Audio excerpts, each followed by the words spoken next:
now we're going to speak to Zaggle, and this is on the back of an agreement that they've entered into with Hero MotoCorp Limited. To talk about this further, we are joined by Mr. Raj P Narayanam, founder and executive chairman at Zaggle, who joins us now. Welcome to the show, sir. My first question to you is that, this particular agreement with Hero MotoCorp, what is the kind of revenue potential that will bring into your books overall for FY25? Sure. Thank you so much for having me on the show. See, this is a great, arrangement which we have contract which we have entered into with the Hero MotoCorp. This is basically on the, save and save product, which is expense management and employee benefits. Revenue is, would still take, too early to say. And, we really do not, comment on specific, contract. But overall, I think it would add very well to the, revenue. Got it, sir. And sir, just with regard to, how the journey for this will work, this is obviously an annualized contract. Is that how annualized revenue realization which you will be, penciling in every year?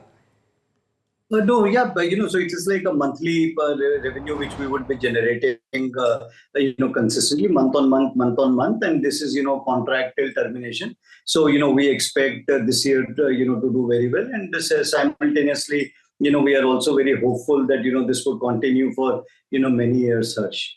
Understood. And sir, just in terms of revenue potential that this unlocks for you even going forward, is there something in mind in terms of you've got Hero as a new client? Is there also some other products which you would be looking to cross-sell to Hero? Oh, absolutely. The entire opportunity is land and expand. And, while landing into Hero is a very, very large corporate with thousands and thousands of, employees and, and is absolutely a A-class, company. We are very proud of entering into this agreement. This will give us opportunity not only to expand our current business, but also look at, various other opportunities to sell our products to them. And we hope that, in maybe next couple of years, we should be able to, fully on board where, Hero with all our, products. Understood. And so how difficult is it once someone onboards with you, just want some perspective, how difficult is it for them to migrate to other competitors away from you? Does that happen often, or does that nearly never happen? Just want perspective on that. Okay, so, I'll give you a very straight and candid answer. It's difficult. It's not easy, to replace once you have entered, into a corporate, because there are a lot of things, which you do with the corporate, onboarding of, their entire employees on your platform, plus ensuring that, they are issued cards, then those cards are loaded. And, when you load the cards, month on month, there is reporting as to, how much has been spent, what kind, where it has been spent, etc. So there is like a lot of integration which, takes place. So it's not easy once, unless and until, you goof up, there is nothing which will, make the corporate ask you to move, because typically these are all long-term contracts, spread over years and years. Sure. So I take your point. Now, you've guided for doubling your revenue from 750 odd crore likely to 1500 crore by FY26. How much of this 1500 crore as per your estimate would be recurring, and how much will Hero likely contribute to this revenue growth? See, but it's, we are not a very concentrated, customer concentrated company. We have like every year we are adding about 600 to 650 clients. Today we have about, 17 to 19% of cross-sell.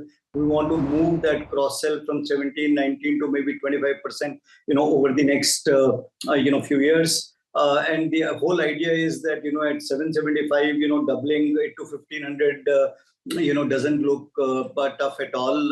There are too many tailwinds, which we are seeing. The digitization is happening at a rapid speed, and we expect, the outlook to be very, very bright, for the next 2, 3 years. And of course, too early to say about the long-term game, but one of the things which we always consistently maintaining is that we have to grow at a profitable speed. The growth should not come at the cost of profits, and that is where our focus is. Understood. Sir, you've also, so how much would the annual revenue roughly, annual recurring revenue roughly be at? Would that number be available at all? What component of your revenue? So annual, yeah. So if you really look at it, our business is into 3 parts. One is SaaS, which is the recurring revenue, which is the software fees. The second is the program fees, which is in one way recurring, but it depends on the spends. So I think majority of our these two constitute fairly large number. I think both of these would be recurring in nature with majority of our clients. So I would say up to maybe 98% of our clients, this would be recurring in nature. Got it. And with regard to margin expansion, you've guided that in 2 to 3 years, your margins will likely expand. Now, I want to try and get perspective on this because you're winning new orders at a very fast pace and you're largely a software-based company. So why this slight delay in margin expansion? Could you give us perspective on that?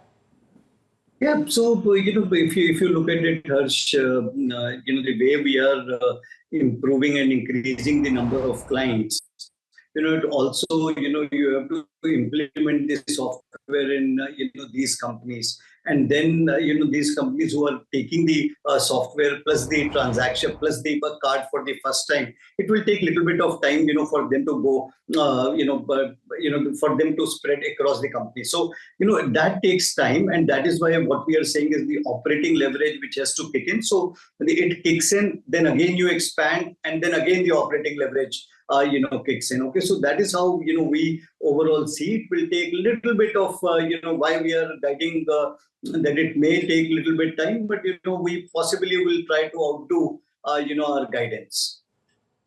Understood. And with regard to, sir, cash balances, you have a very strong and large cash balance. Inorganic expansion, is that what you're looking at, or what's the plan with regard to cash balances?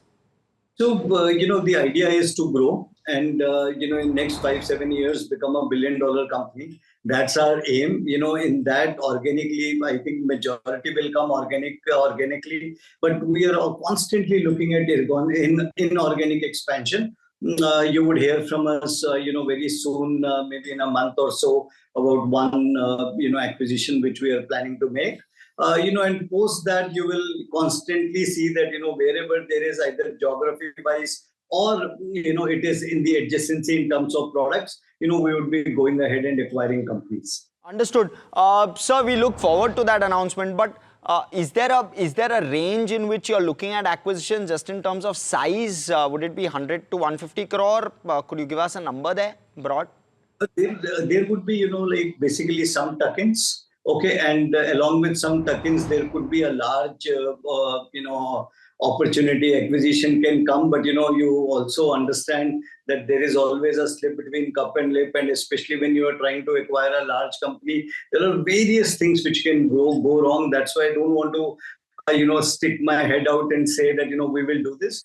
But, let's cross our fingers, and nothing is going to happen, I think, till the Q4, of this financial year. So we should really, for a large acquisition, I think we should wait till then. Okay, great, sir. It's been a pleasure speaking with you. Thank you so much for coming in and chatting with us very candidly.